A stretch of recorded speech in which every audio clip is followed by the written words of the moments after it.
The True History of Oceania, From Revolution to Eternal War. The history of Oceania, as understood by its citizens, is a fluid document, perpetually updated and corrected by the Ministry of Truth.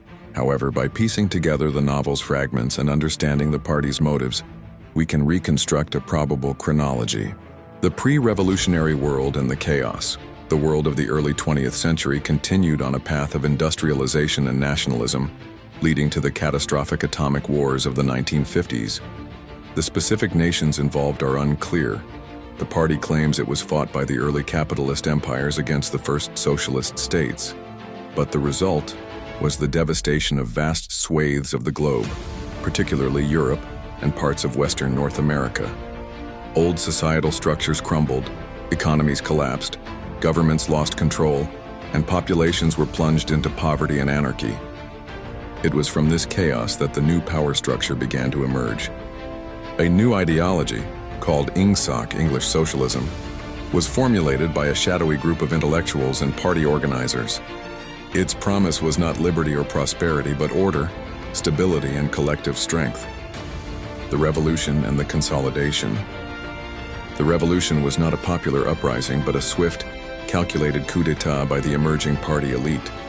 Exploiting the public's desperation and fear, they seized control of key infrastructure, communication networks, transportation, and food distribution.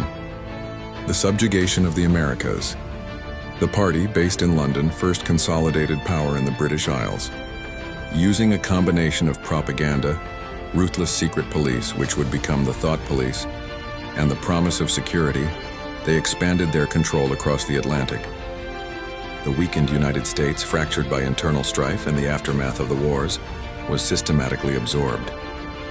Canada and Mexico followed, often through coercion and manufactured crises.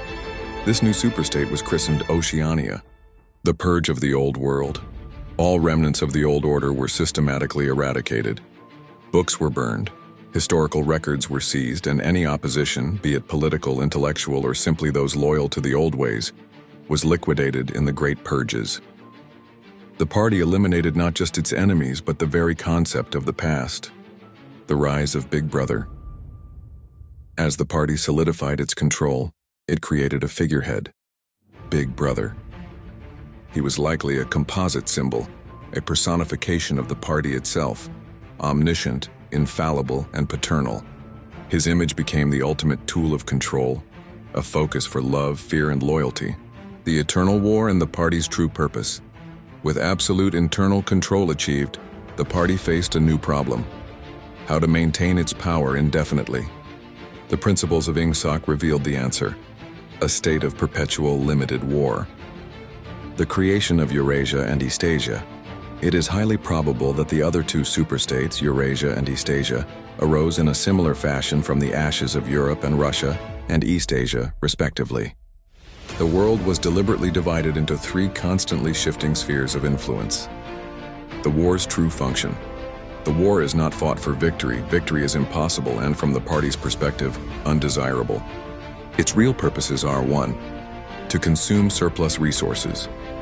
By directing the output of Oceania's industry into endless war production, bombs, warships, fortifications, the party prevents material comfort from reaching the masses. A comfortable, well-fed populace might have the energy to think, question, and rebel. Scarcity ensures dependence on the party. To maintain hysteria. A constant external enemy, whether Eurasia or Eastasia, provides a necessary outlet for the hatred and fear of the populace. The 2 minutes hate is a vital safety valve for aggressive impulses that might otherwise be directed at the party. To justify control. The state of war legitimizes the endless surveillance, the strict rationing, and the suspension of all freedoms. The enemy is always at the gate. The party's genius was understanding that the war could be manipulated. As O'Brien explains to Winston, the superstates occasionally shift alliances. Oceania bombs its own workers to blame it on the enemy, and the identity of the enemy can change overnight, with the Ministry of Truth instantly altering all records to show that Oceania has always been at war with the new foe. The structure of Oceanian society. The inner party, the high, the ruling elite, comprising approximately 2% of the population. They enjoy relative luxury, possess a true, though twisted understanding of the world, and are the architects of the system. They are the guardians of the real knowledge. The outer party, the middle, the educated bureaucrats like Winston Smith. They run the machinery of the state, the ministries of truth, peace, love, and plenty. They are subjected to the full force of party surveillance and propaganda, living in bleak austerity. They are the engine of the system. The proles, the low, the working masses comprising about 85% of the population. They are largely ignored, left to their own devices in the slums, fed on cheap entertainment, lottery, and propaganda. The party considers them unthinking animals, too stupid to rebel and thus not a threat. They are the foundation upon which the system is built. The present day, circa 1984, Oceania is now a perfect self-sustaining system of power. Its history is whatever the party says it is on any given day. The past has been abolished. The concept of objective truth is heretical. The only reality is the reality dictated by the party. The goal is no longer to achieve a better future for humanity, but to maintain power for power's sake. As O'Brien states, the party seeks power entirely for its own sake. We are not interested in the good of others, we are interested solely in power. Not wealth or luxury or long life or happiness, only power, pure power. The true history of Oceania is the story of how a group of men used a crisis to seize control, not of a nation, but of reality itself, creating a hellish equilibrium designed to last forever. It is a history that is, by its very nature, never finished, always being rewritten and forever a lie.